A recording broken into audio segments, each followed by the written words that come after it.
Hello everybody and welcome to the Pembrokshire Coast National Park. Woo-hoo! Join me on my solo road trip along 200 miles of magnificent coastline of the Pembrokeshire Coast National Park as we explore its beautiful beaches, dramatic coastline, colourful seaside towns, historic castles and ancient monuments. This is the Pembrokeshire Coast 200. Well guys, I'm just starting my 3, 4, 5 day, I don't know how many days it's going to be, road trip around the Pembrokeshire Coast National Park, and I'm starting here in a little tiny village, hamlet, don't know what you call it, called Amroth.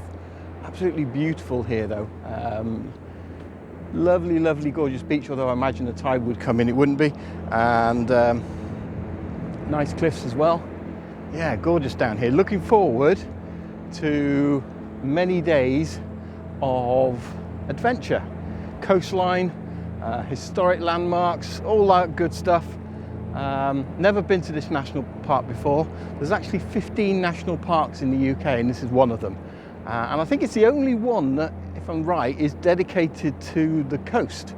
So most of the national parks like Snowdonia and the Cairngorms and all those good things are slightly inland. Some have coast on them, but most of them are concentrated inland. This national park really concentrates on about 200 plus miles of coastline over in West Wales. And say it's an area I've never been to before. Wales has 3 national parks. I think there's 2 in Scotland and the rest are in England. So yeah, I mean, maybe you should go and visit them all. If you enjoyed this series, let me know, put it down in the comments, and maybe we should go visit them all. I certainly would like to anyway. I've visited a few, but never really in great detail. Of course, if you enjoyed this episode and want to watch the whole series, then make sure you subscribe, hit the little bell button, you get notified, it's completely free. So yeah, come along on the journey with me. And again, if you've been here, let me know in the comments down below. Where have you been? Where should I visit? Because this is actually only about 2 hours from where I live. So actually, it's easily doable as a day trip or a couple of days, especially now I've got this micro camper, which is what I'm going to be using this week. It means I can sort of really pretty much camp anywhere, stealth camp for wanting a town or wherever I need to kind of thing. So it makes trips like this really easy. So let me know, where should I go if I didn't go there? Where's your favorite place here as well? So today is really kind of going from Amroth along towards Tenby. That's kind of the aim. So it's only going to be a short distance, but hopefully stop at a few places. Going to go up to a National Trust place in a minute, head along to another little coastal town, maybe find some coffee, because you know me and my coffee. Yeah, and hopefully finish over in Tenby, which I've never been to. It's supposed to be amazingly beautiful. So let's go. So I'm at Colby Woodland Gardens, which is a gardens, I guess, managed by the National Trust. So that's good for me because it's free entry. I've got National Trust membership, which, to be honest, for about £7-8 a month, I think is a bargain because I've just got free parking. There's no entry fee at the moment here, but there would be during the summer. So yeah, I've already made a saving, and I know on this trip there's probably half a dozen car parks I'll use which are managed and owned by National Trust. So I made my savings on the first month I actually got membership when I was down in Cornwall because of that reason. So yeah, but this is a gardens which is not far from the coast, quite literally about 5 minutes drive. Just come across this beautiful little bridge. Don't know if you can see it here. Little bridge there, little waterfall. Very pretty here. So yeah, even though the coast is absolutely massive, I think most of my trip will be on the coast over the next few days. It's nice to come inland a little bit, and it's surprising the change you get in terms of what you see inland. The coast, to say, is just a few miles in that direction, and you're suddenly in the cliffs and open and all the rest of it. And this part of Wales, you can suddenly be in woodland, and I think later on we can be on the coast 1 minute, and then we can be up in the mountains and the hills and amongst Neolithic burial chambers and all that good stuff. So I'm really looking forward to that. Looking forward to seeing all those bits and pieces. It's a very pretty garden, so I think what I'm going to do is just really have a wander around here for an hour or so, and then yeah, we'll see where we get to next.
Well, I found some coffee in the shape of the Pembrokshire Pastie and Pie Company coffee. I was actually tempted by the sausage rolls that I saw in the window there first, but yeah, so a little while ago I was in Cornwall and tried the Cornish pasty. I was then in Devon last year and we tried the Devon pasty. So now I'm in Pembrokeshire. I'm going to try the Welsh or Pembrokeshire pasty, see what it's like. So supposedly it's lamb with vegetables and that sort of thing. Definitely a different consistency to other pasties I've tried. This one's a lot more sort of, I guess, sauce in it, some gravy, that kind of thing. Wetter, shall we say. Won't say moist.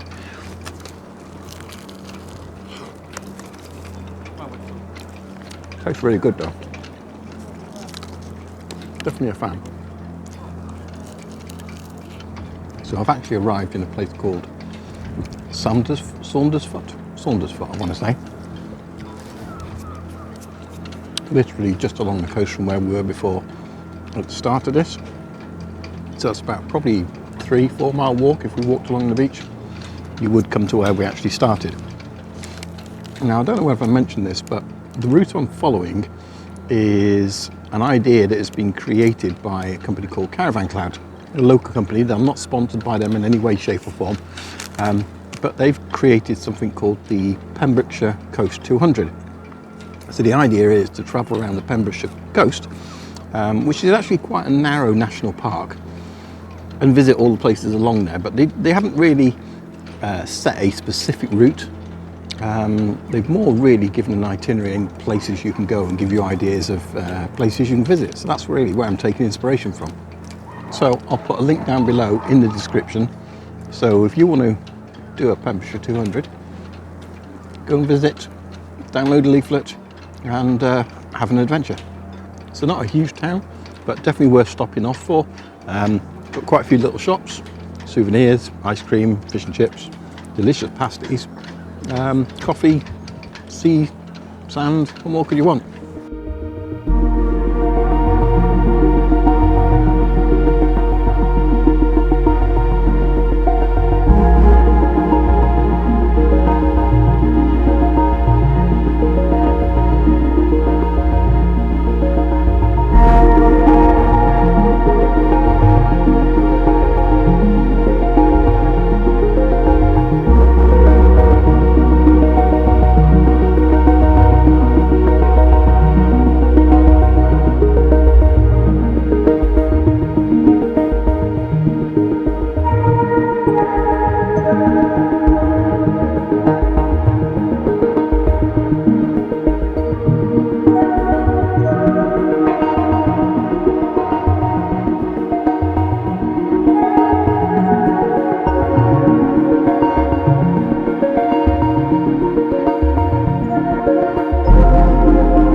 welcome to Tenby. I've made it to what is probably going to be my last location of today.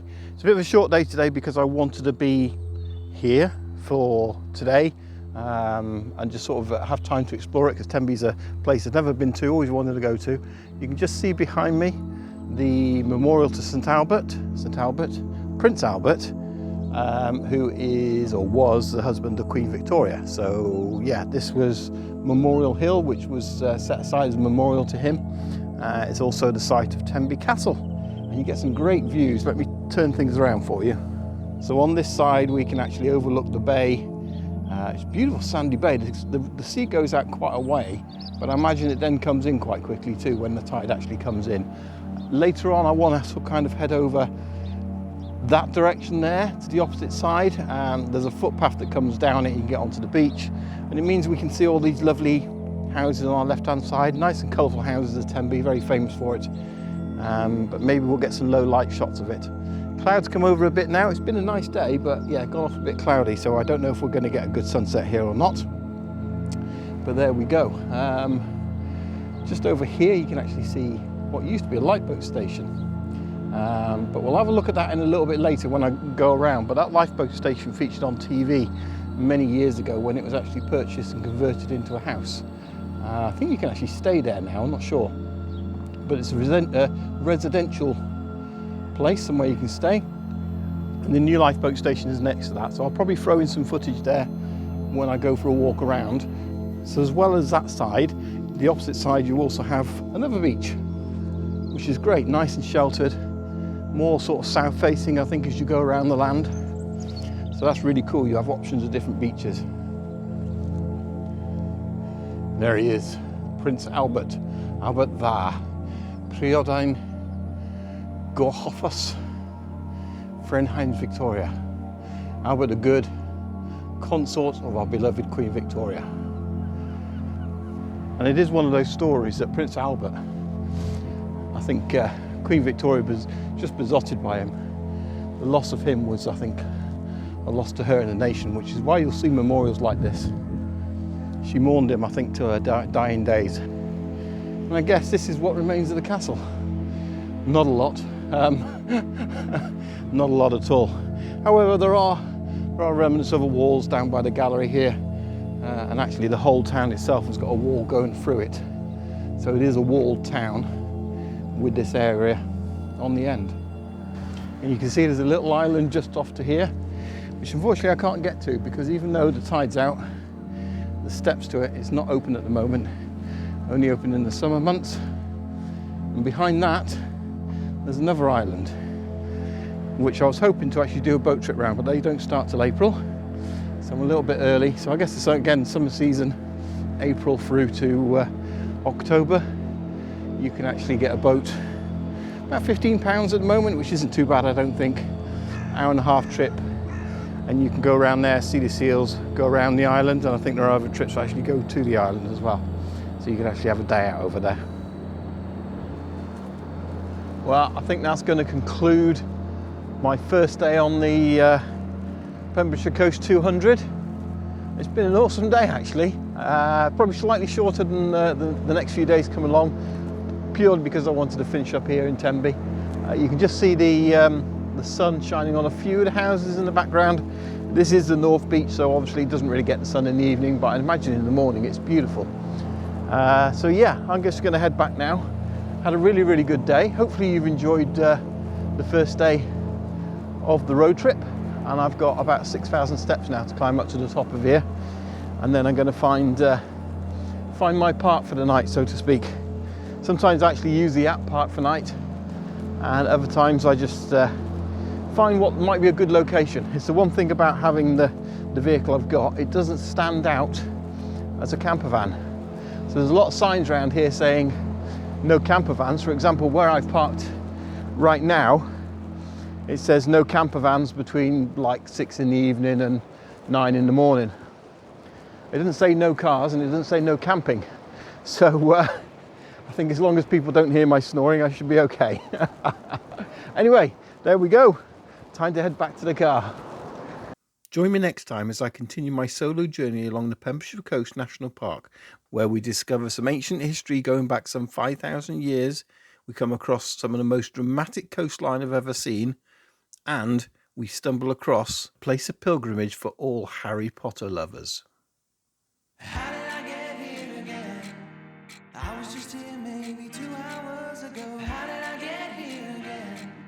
My 9 to 5 hours are draining all my energy. How did I get here again?